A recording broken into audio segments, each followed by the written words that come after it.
Биздин бул жерге келген себебибиз Лебединовка айылына караштуу Биримдик Кутайлы 15 жылдан бери ушул Лебединовка айыл өкмөттүн курамына кире албай келатабыз да, убара болуп.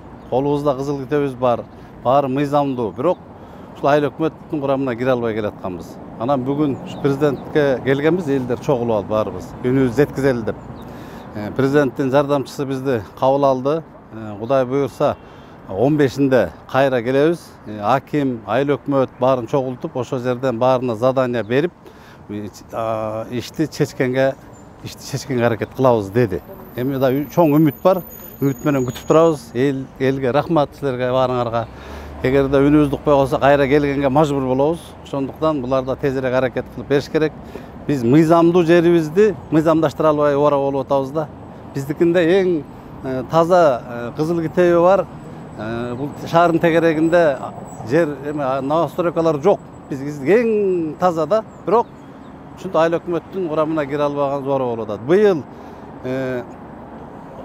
мен депутат катары айтып коеюн, Лебединовка айылдык кеңешинде депутат болгондон кийин быйыл биринчи жолу биздин айылга депутаттар 10 миллион сом бөлдүк. Ошол экени быйыл иштетип калышыбыз керек. Мен буларга да айттым. Биз иштетип калышыбыз керек десек, иштетип каласыңар, биз ал акчаны башка жакка кетирбегенге аракет кылабыз деди. Эми бул ага да ишенип туралы. Эми Кудай буйруп быйыл кирип калсак, ушу 10 миллион сом суу маселесин чечебиз. Андан сырткары мектеп азырынча биз баланска киргенден кийин болот да. Азыр бөлүнгөн акча сууга кетет.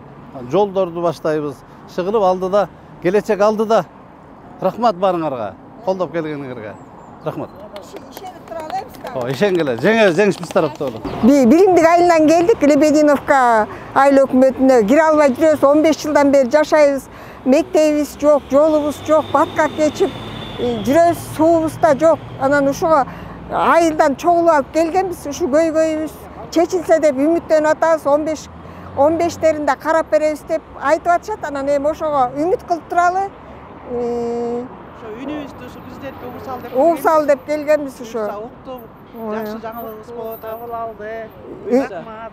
Жакшы жакка чечилип атат деген үмүттөбүз эми. Үмүттөбүз эми ушу ишибиз ишке ашып, бир балдарыбыз мектепте окуп, жолдорубуз түзөлүп, суу чыгып калса, аябай жакшы болот эле.